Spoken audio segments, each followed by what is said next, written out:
Hello and welcome to the Investing on the Go podcast brought to you by FundCalibre. I'm Darius McDermott and we are joined today by Mark Sherlock, the elite rated manager of the Hermes US Small and Mid-Cap Fund. Mark, thank you. You have a degree in politics. What made you become a fund manager instead of a politician? Yes, my degree was in politics, which was fascinating, although my first job was in accountancy. I stumbled into fund management somewhat and pleased I did, because I can't really imagine a more interesting career.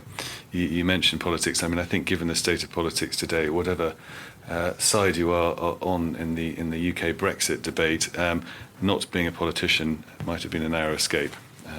I guess in both cases the best decisions are made with a long-term perspective. And politics is dominating both in the US and the UK. How much do you take politics into account when choosing your investments? Actually, less frequently than you may think. Of course, a lot of airtime is given to politics in the US currently, with the president and his fondness for tweeting. Those tweets may amuse or appall in equal measure, but on a day-to-day basis, for many of our companies, they are not that relevant. Of course, there is some area, or are some areas where politics strays into economics, specifically at the minute. Chinese trade talks and the extent to which President Trump may be trying to influence interest rate policy at the Federal Reserve. But yeah, on a day-to-day basis, a stock-picking fund like ours, particularly operating as small and mid-cap, you know, it's really that there are other drivers typically to a company's performance, financials and future. And you travel to the US fairly regularly. Tell us a little bit about sort of how often you go, and what was the most interesting company that you met on your last trip? So we are a team of 4, and we each travel to the US around once a quarter. So that would typically be for a week, and that wouldn't generally be a sell-side sponsored trip. We would literally book a flight, rent a car, and go off and visit companies and prospective companies. So if you give it, we tend to be away if you as a team, 1 week in 3 traveling in the US. In terms of my last trip, it was to the West Coast, so I did largely California, so San Diego in the south to San Francisco in the north, and given that geography, it was principally a tech-related trip. Favourite company there is a company called Cubic. They have 3 divisions to their business, but their core division, the largest division, designs, implements and operates mass transit payment systems. So perhaps most familiar to your listeners here would be the Oyster card scheme run by Transport for London, which they do on Transport for London's behalf.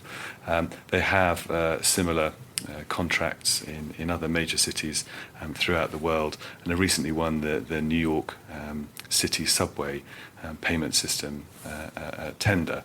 They have a couple of other businesses in the defence space, technology, within defence and training, but a really interesting business, I thought, with great recurring revenues, a fantastic incumbent position, and an exciting future in terms of both top line growth and margin progression potential over the coming years for our investors. Most investors in the UK, I think, would associate the US by being fairly concentrated on the east or the west coasts. Where else have you visited, or the team that you've found interest in the US, and other interesting areas or regions? Well, yes, we're fortunate to travel, and as you correctly surmise, much of that is done on the eastern seaboard or the western seaboard, be it Boston and New York, or over in California, with the addition in the Midwest of Chicago. In terms of other areas, though, we do have a spread of businesses throughout the portfolio that represent other geographies, and we make sure that we go out and visit those. So, from my point of view, probably the most extreme place or least likely place that I've been is a place called Bismark in North Dakota, which is sometimes referred somewhat derogatorily as a flyover state. But it's we have a successful investment now in a utility business. For those film buffs, it's where Fargo is set. For those For those that are not film buffs, it's basically there's a lot of snow for a lot of the year and not much else. Colleagues have been to, we have a holding company called ANSYS based in Cannonburg, Pennsylvania, which again is not on the tourist map. On the upside, though, we did a few years back have two holdings in on the islands of Hawaii. So you can imagine that was a popular field trip. We sold out of both of those since, but that was always in high demand. So your fund invests in small and medium-sized companies, but I think small and medium-sized has a different quantum in the US than it does to UK investors, where the average market cap is much smaller. What does it mean to you and to this fund? Absolutely. So, as with other things in the US, they tend to be bigger than the UK, and the same is true of the small and mid cap space. So. Certainly, in terms of the Russell 2500, which is our index, that has market caps of companies with market caps between sort of $1 billion at the low end up to $11-12 billion at the high end. So these are really would be considered quite large businesses elsewhere in Europe. Certainly, when I first started, I looked at UK small companies when I began my career, and that your listeners may be more familiar with the FTSE 250. The Russell 2500 is the equivalent in the US, but as you correctly point out, has much larger market caps and 10 times the opportunity in terms of the stocks it contains. Of course, there being 2,500 stocks rather than 250 stocks. So bigger and many more to choose from. Bigger and more to choose from. Yeah, absolutely. Can you tell us about one or two of your most interesting holdings, maybe a couple of your biggest conviction positions at the moment, and why you like them? Of course. So I would focus perhaps on if we take two companies. The first would be a company called Aptar, and they are a business that the strategy has held continuously in various position sizes for the last 21 years, which is not a claim I think that many funds could make, and does, I hope, speak to our long-term view of the world. It's a company that is a global leader in closures. So what that means is any sort of consumer product that you may buy, be it orange juice, through to personal care products, shampoos, conditioners, hair care, perfumes, and so on. They make the dispensing mechanism that gets the product from the bottle onto its, where you want it to get to. So think of Tropicana orange juice, for example, one of their clients. We've all bought sort of cheap orange juice and tried to rip the top off, and it ends up going all over the countertop. The theory, at least, is that with a Tropicana packaging system, more of the orange juice ends up getting in the glass and less all over your shirt. They have multiple applications, as I say, throughout consumer, all the way through to pharmaceutical. So they make asthma inhalers, which are FDA regulated, Federal Drug Administration regulated, and consequently command higher margins and so on. So they're very well placed. I think why they continue to be interesting currently is their move now, their focus on the environmental side of things. Of course, a lot of their business is plastics based.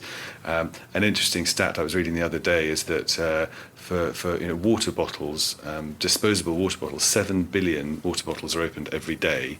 Only 1 billion of them are recycled.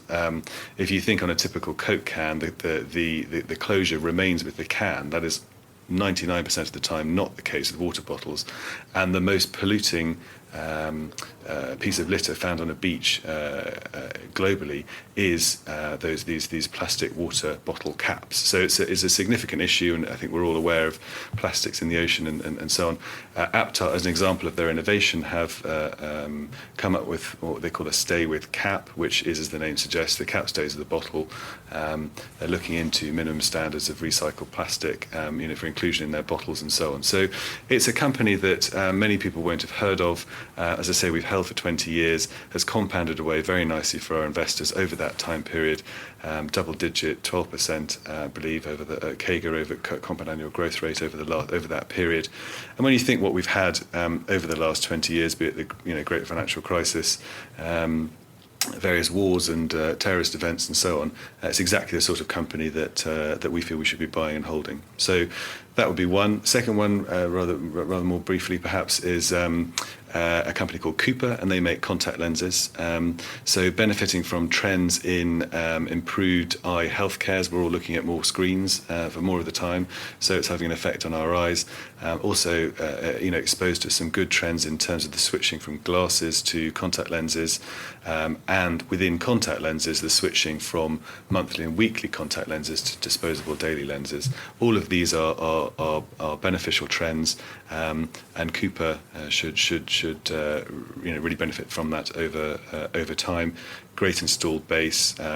Once you have contact lenses, you don't tend to change the brand you use, so very high recurring revenue, and of course something that you really don't want to mess with your eyes. So switching by consumers is low. So two businesses, both of which we think offer great multi-year compounding opportunities for clients. Mark, thank you very much for joining us and giving us a couple of really interesting and actually quite powerful examples of some of the companies you own. Thank you for listening. I'm Darius McDermott, and if you'd like more information on the Investing on the Go podcast, please subscribe to FundCalibre.com.